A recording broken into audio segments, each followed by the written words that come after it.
أراد الملك التخلص من العامل الفقير، فاشترط عليه 3 شروط مستحيلة، فحلها بكلمة واحدة.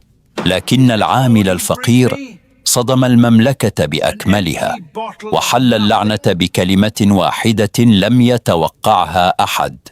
الشرط الثالث والأخير: أريد ثوبا مصنوعا بالكامل من رمال الصحراء، وإلا نفذ حكم الإعدام. السلام عليكم ورحمة الله وبركاته، والصلاة والسلام على رسول الله صلى الله عليه وسلم.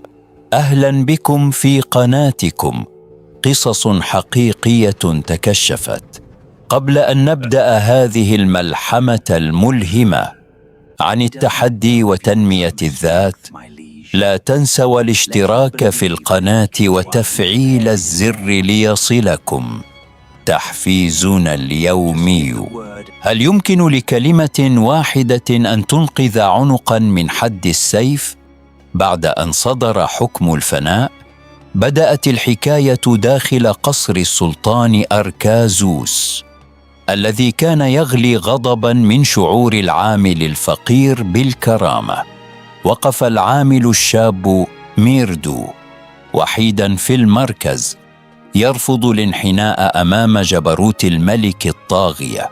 اقترب الوزير الثعلبي فيلوكا من أذن السلطان، هامسا بخطة خبيثة للتخلص من هذا العامل دون إغضاب الشعب.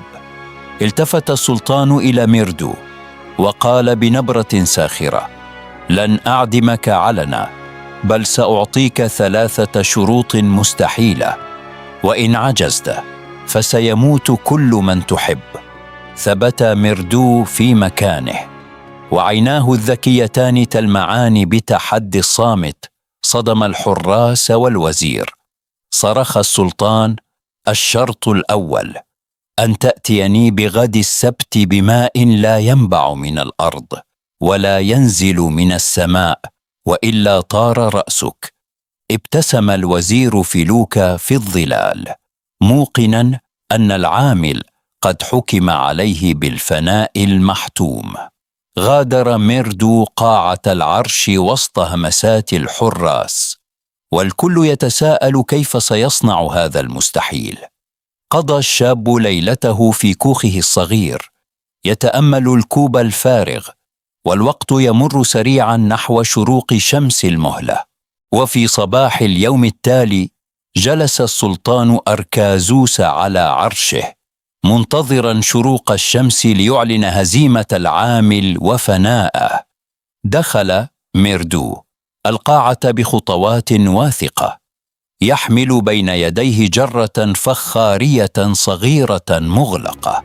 وسط دهشة الحاضرين نظر السلطان إليه بغضب وصرخ: هل تجرؤ على اللعب بحياتك؟ أين الماء الذي لا ينبع من الأرض ولا ينزل من السماء؟ تقدم ميردو بكل هدوء وقال: هذا هو عرق جبيني وجبين عمالك يا مولاي، ماء ينبع من الكفاح، لا نزل من سماء ولا نبع من أرض. صعق الوزير فيلوكا من شدة الذكاء، وتراجعت خطواته إلى الوراء بعد أن ألجمت الكلمة الواحدة ألسنة الجميع. اشتعل رأس السلطان غضبا، وضغط على قبضة عرشه بقوة كادت تكسر الخشب، مقررا الانتقام فورا. صاح الملك الطاغية: لقد نجوت مجازا، لكن الشرط الثاني سينهي أمرك. أريدك أن تبني لي قصرا معلقا بين السماء والأرض في 3 أيام. انحنى ميردو قبولا للشرط الجديد، وغادر القاعة والجميع يتهامسون بأن نهايته المحتومة قد حانت هذه المرة لا محالة. توجه الشاب إلى الساحة الكبرى خارج أسوار المدينة، وبدأ يجمع الحبال والأوتاد وسط ترقب وفضول من عامة الشعب. وقف الوزير الماكر فيلوك يراقب تحركات العامل من شرفة القصر العالية، باحثا عن أي زلة ليبلغ بها السلطان. ومع انقضاء الأيام الثلاثة عاد ميردو إلى قاعة العرش، وهو يحمل طائرة ورقية ضخمة مصنوعة من الحرير الملون والحبال الطويلة. نظر السلطان أركازوس بسخرية وصرخ: ما هذا الهراء؟ هل طلبت منك لعبة أطفال أم طلبت قصرا معلقا في السماء؟ تقدم الشاب ميردو بثبات وقال: القصر جاهز في الأعلى يا مولاي، وهذه الحبال ممتدة إليه لتسحب أثاثك ورجالك. صاح الوزير الماكر فيلوك بغضب: أنت تخدعنا، كيف يمكن لبشر أن يصعد إلى هناك ليضع حجر الأساس؟ ابتسم ميردو وقال كلمته الحاضرة: اصعدوا أنتم أولا لتضعوا حجر الأساس، وسأقوم أنا ببناء بقية القصر معلقا خلفكم. ساد صمت قاتل في القاعة، وعجز السلطان عن الرد، فقد أدرك أن الحيلة انقلبت عليه أمام وزرائه وحراسه. اقترب الوزير فيلوك مرة أخرى، وعيناه تشتعلان غيظا، ليهمس للسلطان بالشرط الثالث والأخير الذي لا مفر منه. وقف الملك صارخا: حسنا، الشرط الثالث والأخير، أريد ثوبا مصنوعا بالكامل من رمال الصحراء الناعمة بحلول الغد، وإلا نفذ حكم الإعدام. نظر ميردو إلى الأرض وتأمل هذا التحدي الجديد المستحيل بصريا وعقلي، ثم وافق دون تردد. خرج العامل الفقير متوجها مباشرة نحو رمال الصحراء، ليبدأ في التخطيط لكيفية مواجهة هذا المأزق الأخير. انطلق ميردو إلى قلب الصحراء القاحلة، ووقف بين الكثيبان الرملية يتأمل ذرات الرمل الناعمة تحت ضوء القمر. عاد الشاب إلى المدينة ودخل محترف حياكة قديم ومهجور، ووقف بجانب آلة النسيج الخشبية يخطط لحيلته القادمة. وعند شروق الشمس جلس السلطان أركازوس على عرشه الذهبي الفاخر، والابتسامة لا تفارق وجهه، ظنا منه أن العامل هلك لا محالة. وكان الوزير الماكر فيلوك يقف إلى جواره، يفرك يديه بخبث شديد، منتظرا لحظة استدعاء السياف لقطع رأس الفتى. انفتحت الأبواب الكبرى، ودخل ميردو بخطوات ثابتة وقلب شجاع، حاملا بين يديه زجاجة شفافة فارغة تماما. استشاط السلطان غضبا وصرخ مستهزئا: أين الثوب المصنوع من رمال الصحراء؟ هل تسخر مني بهذه الزجاجة الفارغة؟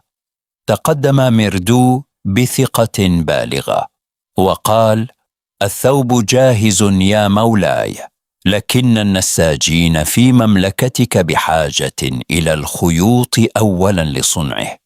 قاطعه الوزير الماكر فيلوك هائجا: أي خيوط تتحدث عنها؟ كيف يمكن غزل خيوط من رمال الصحراء الناعمة؟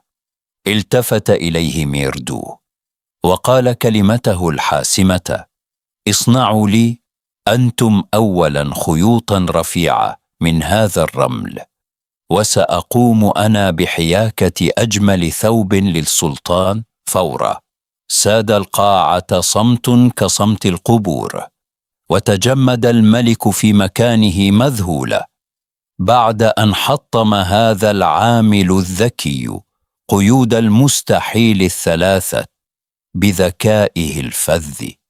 تراجع السلطان أركازوس إلى الخلف وهامته مكسورة أمام رعيته، لكن كبرياءه منعه من إطلاق سراح العامل بهذه السهولة. كان الوزير الثعلبي فيلوكا يغلي حقدا في باطنه، فنجاح هذا العامل يعني سقوط هيبة مستشار القصر الكبار. التفت ميردو بخطوات واثقة ليمشي خارج القاعة، شاعرا أنه لقن السلطان درسا في الحكمة لن ينساه أبدا. وفجأة هز صوت السلطان الجدران وهو يصرخ: قف مكانك، لن تخرج من هذا القصر حرا حتى تدفع ثمن ثورتك وثمن تحديك لي. توقف الشاب ميردو على عتبة الباب والتفت بوجه هادئ لم تظهر عليه ملامح الفزع أو المفاجأة. تقدم الوزير فيلوك وهو يحمل مخطوطة جلدية قديمة مقيدة بسلاسل حديدية، ملوحا بها في الهواء كحيلة قانونية جديدة. قال الملك بنبرة خبيثة: لقد حللت شروطي، لكنك لم تحل العهد القديم المكتوب في سجلات أجداد السلاطين. وقف ميردو معقدا ذراعيه، مدركا أن الطغاة لا يملكون عهدا، وأن المعركة الفكرية لم تنتهي بعد. بدأ الوزير يفك السلاسل ببطء ليخرج لغز مدفون منذ مئات السنين، وضع خصيصا ليتوارثه الملوك لإهلاك الأذكياء.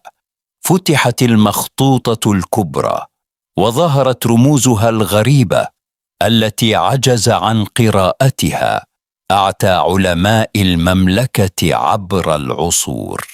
ورفع الوزير الماكر فيلوك صوته قائلا: إن عهد أجدادنا ينصص على أن من يقرأ هذا اللغز يملك الحكمة، ومن يفشل يدفن في زنزانة العبيد إلى الأبد. وتابع السلطان أركازوس وعيناه تلمعان بالشر: لديك ليلة واحدة فقط لفك شفرة هذه الكلمات الغريبة، وإلا فإن مصيرك مظلم.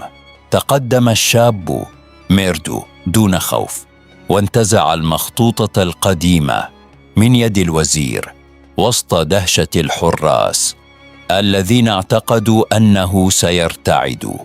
وعاد العامل الشاب إلى كوخه الصغير ووضع المخطوطة تحت ضوء شمعة خافتة، متأملا الحروف الغريبة التي تشبه طلاسم السحر. مرت الساعات الطويلة، وكان ميردو يدرس كل انحناءة في الحروف، مدركا أن الملوك القدامى كانوا يدمجون الرموز لخداع الناظرين. وقبل بزوغ الفجر بقليل لمعت عين الشاب فجأة بعد أن اكتشف السر الدفين وراء الكلمة الواحدة المخفاة بين الأسطر. وفي الصباح الجديد احتشد رجال القصر في قاعة العرش، وجلس السلطان وعلامات النصر الباطل تملأ وجهه القاسية. وقف الوزير فيلوكا يترقب دخول العامل الذليل، ظانا أن القيود والسلاسل هي ما ينتظر عنق الفتى الفقير.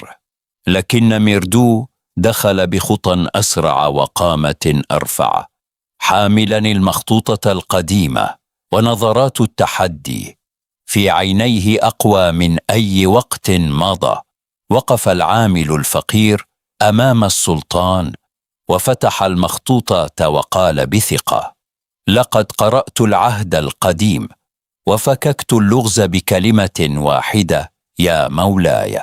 صدم السلطان أركازوس على عرشه، وتغيرت ملامحه الفخورة إلى قلق شديد. وهو يسأل: وما هي هذه الكلمة الواحدة؟ تقدم ميردو خطوة بثقة وقال: إن كل هذه الرموز المعقدة والخطوط المتشابكة تدور حول كلمة واحدة كتبت في الخفاء، وهي العدل. اندفع الوزير الماكر فيلوكي وسحب المخطوطة بعنف، محاولا تكذيب العامل، لكن عينيه وقعتا على الحقيقة التي عجزوا عن رؤيتها. وأكمل العامل الفقير كلمته: لقد اشترط أجدادك السلاطين العدل أساسا للملك، ومن يظلم رعيته ويضع شروطا مستحيلة يكسر العهد القديم ويسقط حكمه. بدأت الهمسات تتعالى بين الحراس والجنود داخل القاعة، وشعر الجميع بأن الحق ينطق على لسان هذا الفتى الشجاع. شعر السلطان أركازوس برعب حقيقي يدب في أوصاله، فقد أدرك أن ذكاء العامل قد يقلب حراسه ورعيته ضده في أي لحظة. التفت الوزير الماكر إلى الملك وهمس له بصوت خائف: يا مولاي، إن استمر هذا الفتى في الكلام فسينتهي ملكنا اليوم أمام إصرار الشعب. رفع السلطان يده المرتجفة مطالبا بالصمت، وهو يحاول استجماع شتات كبريائه المكسور أمام الجميع. قال الملك بنبرة خاضعة رغما عنه: لقد أثبتت أنك أذكى من في هذه المملكة، وحللت لغز الأجداد الذي استعصى على الحكماء. وقف ميردو شامخة يترقب الكلمة الأخيرة التي ستنهي هذا الصراع التاريخي بين الفقر والجبروت. وأعلن السلطان أركازوس أمام الجميع بطلان حكم الإعدام، والاعتراف بعجز شروطه أمام عبقرية هذا الشاب.